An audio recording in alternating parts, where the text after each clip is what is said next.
Hello दोस्तों, कैसे आप सब। मैं उम्मीद करता हूं कि आप सभी बहुत अच्छे होंगे। और अब आगे बढ़ते हैं। मैं मोनिश आर्यन एक बार फिर से आप सभी का स्वागत करता हूं अपने इस इग्नू टिप्स की यूट्यूब फैमिली में। मैं आज आप लोगों से BEVAE 181 के इकाई 12 के कुछ महत्वपूर्ण प्रश्नों को डिस्कस करने वाला हूं। मैं आप लोगों को बता दूं दोस्तों कि इससे पहले भी मैंने इसी अध्याय के 10 महत्वपूर्ण प्रश्नों को डिस्कस कर लिया है और वो जो वीडियो है वो पहले ही अपलोड कर दिया गया है। तो आप लोगों से रिक्वेस्ट है कि इस वीडियो को देखने से पहले उस वीडियो को देखें, तभी इस वीडियो को देखें, तभी आप लोगों का प्रिपरेशन अच्छे से हो पाएगा। और अब आगे बढ़ते हैं, सीधे चलते हैं अपने स्क्रीन पर और देखते हैं अपने पहले प्रश्न को। तो पहला प्रश्न जो है वो ये है कि राष्ट्रीय हरित अधिनियम कब पारित हुआ था।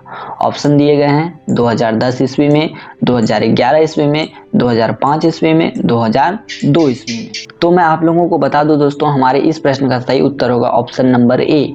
इट मीन्स कि राष्ट्रीय हरित अधिनियम 2010 ईस्वी में पारित किया गया था। ठीक है, अब मैं आप लोगों के सामने राष्ट्रीय हरित अधिनियम के बारे में कुछ महत्वपूर्ण तथ्यों को रखने जा रहा हूं। ठीक है, तो यह जो राष्ट्रीय अधिनियम है यह 2010 में पारित हुआ था। इसे NGT के नाम से भी जानते हैं। ठीक है, यह मुख्य रूप से किसी मामले का तीव्र गति से निपटारा करने तथा राष्ट्रीय विधान के अंतर्गत किसी व्यक्ति को क्षतिपूर्ति प्रदान करती है। ठीक है, अब इसके अधिकतर क्षेत्र में हवा जल प्रदूषण अधिनियम, पर्यावरण सुरक्षा अधिनियम, उसके बाद जैव विविधता अधिनियम व वन संरक्षण अधिनियम सम्मिलित है। ठीक है, मतलब यहाँ पे ये कहा जा रहा है कि ये जो जितने भी अधिनियम की चर्चा मैंने पहले करी, इसके पिछले वाले वीडियो में भी करी थी, वो सभी अधिनियम इसी NGT राष्ट्रीय हरित अधिनियम के अंतर्गत आते हैं।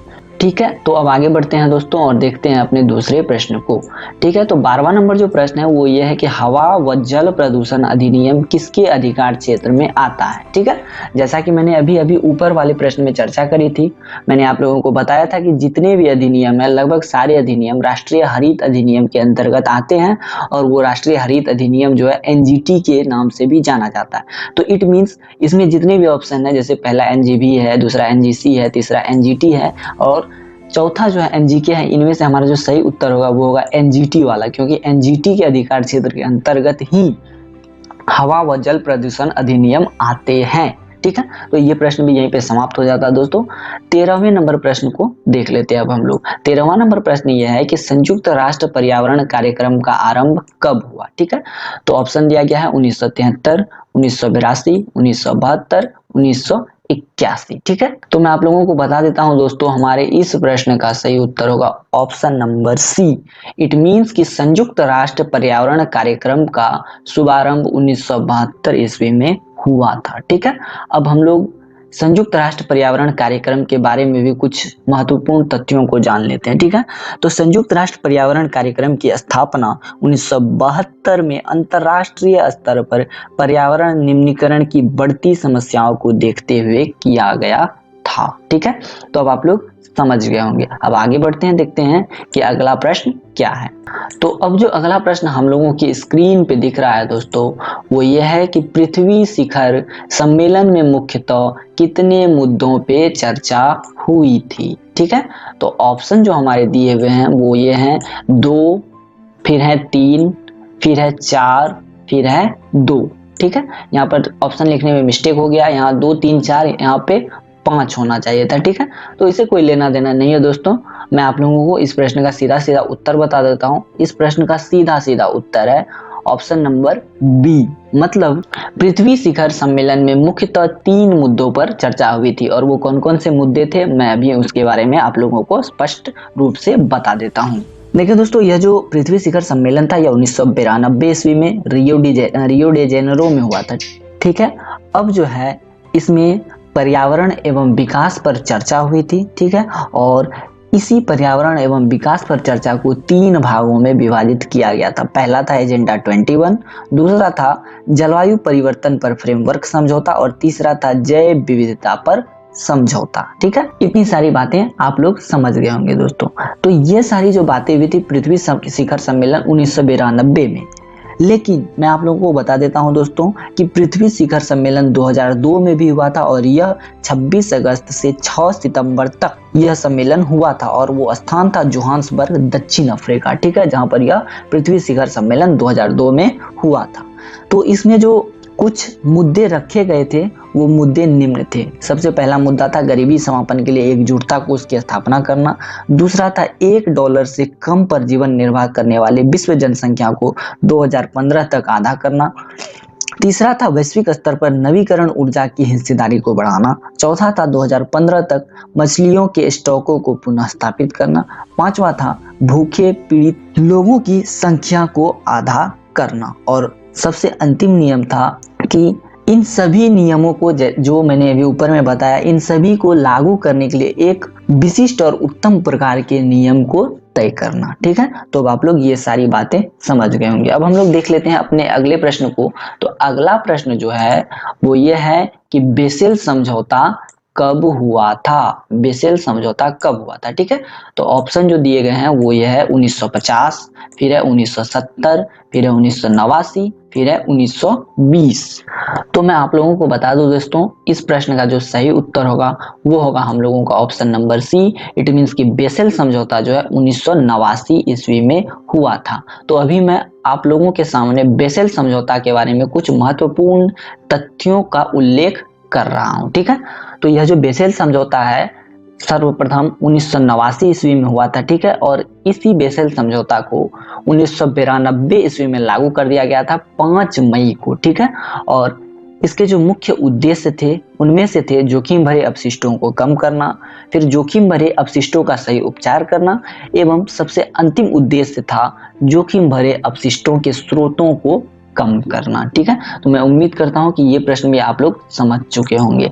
अब आगे बढ़ते हैं, देखते हैं अगला प्रश्न कौन सा है। मैं ये उम्मीद कर सकता हूं दोस्तों कि ये वीडियोस आप लोगों को पसंद आ रहे होंगे और मैं ये रिक्वेस्ट भी करता हूं कि मेरे वीडियोस में या फिर मेरे अंदर किसी भी प्रकार की कमी आप लोगों को नजर आती है तो आप लोग उसे कमेंट सेक्शन में मेंशन करें ताकि मैं उन कमी को दूर कर सकूं और फिर अच्छे से अच्छा कंटेंट आप लोगों के लिए बना सकूं। ठीक है, और अब आगे बढ़ते हैं, देख लेते हैं अपने 16वें नंबर प्रश्न को। ठीक है, 16वां नंबर प्रश्न ये कह रहा है कि कार्बनिक प्रदूषक समझौता कब हुआ था? ऑप्शन दिए गए हैं 2002 में, 2004 में, 2003 में एवं 2001 में। ठीक है, तो मैं आप लोगों को बता देता हूं दोस्तों, हमारे इस प्रश्न का जो सही उत्तर होगा वो होगा option number D. It means कि कार्बनिक प्रदूषक समझौता 2001 ईस्वी में हुआ था और इस कार्बनिक प्रदूषक समझौता का मुख्य उद्देश्य था पीओपी के उत्पादन को कम करना और फिर पीओपी का जो व्यापार हो रहा है वो इसका उपयोग हो रहा है, मतलब पीओपी का जो व्यापार व उपयोग है उन सभी को प्रतिबंधित कर देना। ये जो है कार्बनिक प्रदूषक समझौता का मुख्य उद्देश्य था। ठीक है, अब अगले प्रश्न को देख लेते हैं। अगला प्रश्न है क्योतो प्रोटोकॉल कब लागू किया गया? ऑप्शन दिया गया है 2004, 2002, फिर उसके बाद 2005 एवं 2003। ठीक है, तो मैं आप लोगों को बता दूं दोस्तों, हमारे इस प्रश्न का सही उत्तर होगा option number C. It means कि क्योतो प्रोटोकॉल 2005 ईस्वी में लागू किया गया था। ठीक है, तो सबसे पहले मैं आप लोगों को बता देता हूं दोस्तों, क्योतो प्रोटोकॉल समझौता 1997 ईस्वी में हुआ था। ठीक है, किंतु इसको लागू 2005 ईस्वी में किया गया था। ठीक है, और इसी क्योतो प्रोटोकॉल के अभी तक 196 राष्ट्र सम्मेलन हो चुके हैं और फिर इस क्योतो प्रोटोकॉल के अंतर्गत अभी वर्तमान में 192 राष्ट्र मतलब 192 देश आते हैं। ठीक है, तो ये प्रश्न भी यहीं पे समाप्त होता है दोस्तों। मैं उम्मीद करता हूँ कि ये प्रश्न आप लोग समझे होंगे। अब आगे बढ़ते हैं, अगला प्रश्न है समुद्र नियम समझौता कब हुआ? ऑप्शन है 1985, 1987, 1986 एवं 1982। ठीक है, तो मैं आप लोगों को बता दूं दोस्तों, हमारे इस प्रश्न का जो सही उत्तर होगा वो होगा option number D. It means कि समुद्री नियम समझौता 1982 ईस्वी में हुआ था। और इस समुद्री नियम समझौता की कुछ खास बातें जो हैं वो इस प्रकार हैं। ठीक है, और उनमें से जो पहला नियम है, जो पहली खास बात है वो ये है कि समुद्री तटीय राज्यों का अपने क्षेत्रीय समुद्र पर अधिकार होगा, मगर 12 समुद्री मील से आगे उनका अधिकार नहीं होगा। वहां से आगे विदेशी पोत जो भी हैं वो मुक्त मार्ग से गमन कर सकेंगे। ठीक है, अब दूसरा जो पॉइंट है वो ये है कि अंतर्राष्ट्रीय नौकायन के लिए इस्तेमाल की जाने वाली जल मरुमध्यों में से सभी देशों के पोतों तथा वायुयानों को पारगमन मार्ग मिलेगा। ठीक है, मतलब जो भी अंतर्राष्ट्रीय महत्व के अंतर्राष्ट्रीय स्तर के नौकायान होंगे, फिर चाहे वो युद्धपोत हो या फिर वायुयान हो, उन सभी को आकाश मार्ग से या फिर जल मार्ग से जाने का मौका दिया जाएगा, उनको रोका नहीं जाएगा। ठीक है, तो ये कुछ महत्वपूर्ण फैक्ट्स थे, मैंने इन सभी की चर्चा आप लोगों से कर ली। अब आगे बढ़ते हैं। वैसे तो इसमें कुछ और भी फैक्ट्स हैं जिसका महत्व बहुत ज़्यादा नहीं है, इसलिए मैं उन सबको यहाँ पे मेंशन नहीं कर रहा हूँ। ठीक है, परीक्षा के लिए मुझे बस यही दो पर्याप्त लगे, मैंने इन्हीं दो बातों को आप लोगों के सामने रखा। ठीक है, अब आगे बढ़ते हैं, देखते हैं कि अगला प्रश्न कौन सा है और फिर उसका उत्तर और उसका विश्लेषण कैसा होने वाला है। अगला जो प्रश्न है दोस्तों वो ये है कि NCEPC का गठन कब हुआ। ऑप्शन दिया गया 1974, फिर है 1973, फिर है 1971 एवं अंतिम ऑप्शन है 1972। तो मैं आप लोगों को बता देता हूं, हमारे इस प्रश्न का सही उत्तर होगा option number D. It means कि NCEPC का गठन 1972 ईस्वी में हुआ था। ठीक है, और इसी NCEPC को national committee on environmental planning and coordination के नाम से जानते हैं। ठीक है, और इसका गठन इसलिए किया गया था ताकि यह जो है पर्यावरण संबंधी समस्याओं पर सरकार को सलाह दे सके और उनके समाधान की सिफारिश भी कर सके। ठीक है, फिर बाद में इसी NCEPC के स्थान पर पर्यावरण नियोजन की राष्ट्रीय समिति national committee of environmental planning NCEP बनाई गई, जिसका काम था देश के लिए वार्षिक पर्यावरण स्थिति रिपोर्ट बनाना, एक पर्यावरण सूचना तथा संचार प्रणाली स्थापित करना जिसका काम जन संचार के माध्यम से पर्यावरण संबंधी जागरूकता पैदा करना था। ठीक है, और इसका काम यह भी था कि यह जो है पर्यावरण पर अनुसंधान प्रायोजित कर सकता था। ठीक है, अब आगे बढ़ते हैं, मैं इसके बारे में कुछ अन्य महत्वपूर्ण तथ्य भी आप लोगों को बता देता हूं। सन 1980 में सरकार ने तिवारी समिति का गठन किया था। ठीक है दोस्तों, और इसी तिवारी समिति ने पर्यावरण सुरक्षा को सुनिश्चित कराने हेतु पर्यावरण विभाग की स्थापना करने की सिफारिश की थी, और इसी तिवारी समिति की रिपोर्ट के आधार पर 1 नवंबर 1980 को प्रधानमंत्री के नेतृत्व में एक पर्यावरण विभाग बना दिया गया। ठीक है, और सन 1985 के बाद से पर्यावरण विभाग पर्यावरण एवं वन मंत्रालय का एक भाग बन गया। ठीक है, और तब 1985 में इस मंत्रालय का मतलब ये जो पर्यावरण एवं वन मंत्रालय था, इसका नाम बदलकर पर्यावरण वन एवं जलवायु परिवर्तन मंत्रालय कर दिया गया। It means ministry of environment forest and climate change, MOEFCC। ठीक है, तो अब आप लोग इस प्रश्न को भी समझ गए होंगे। अब आगे बढ़ते हैं, अगले प्रश्न को देख लेते हैं। अगला प्रश्न है तिवारी समिति का गठन कब हुआ था। ऑप्शन नंबर ए है 1982, ऑप्शन नंबर बी है 1981, ऑप्शन नंबर सी है 1980 एवं ऑप्शन नंबर डी है 1984। तो इस प्रश्न के उत्तर की चर्चा मैंने ऊपर वाले प्रश्न में कर दी है। ठीक है, तिवारी समिति के रिपोर्ट के आधार पर ही पर्यावरण विभाग की स्थापना हुई थी 1 नवंबर 1980 में। दोस्तों, मैंने आप लोगों को पहले ही ये सारी बातें बता दी है, तो हमारे इस प्रश्न का सही उत्तर आप लोग जान ही चुके होंगे, फिर भी मैं बता देता हूँ कि इस प्रश्न का सही उत्तर होगा option number C. It means कि तिवारी समिति का जो गठन हुआ था वह जो है 1980 ईस्वी में हुआ था। ठीक है, अब अपने अंतिम प्रश्न को देख लेते हैं। अंतिम जो हमारा प्रश्न है वो ये है कि केंद्रीय प्रदूषण नियंत्रण बोर्ड की स्थापना कब हुई। ऑप्शन नंबर ए है 1975, ऑप्शन नंबर बी है 1974, ऑप्शन नंबर सी है 1971 एवं ऑप्शन नंबर डी है 1973।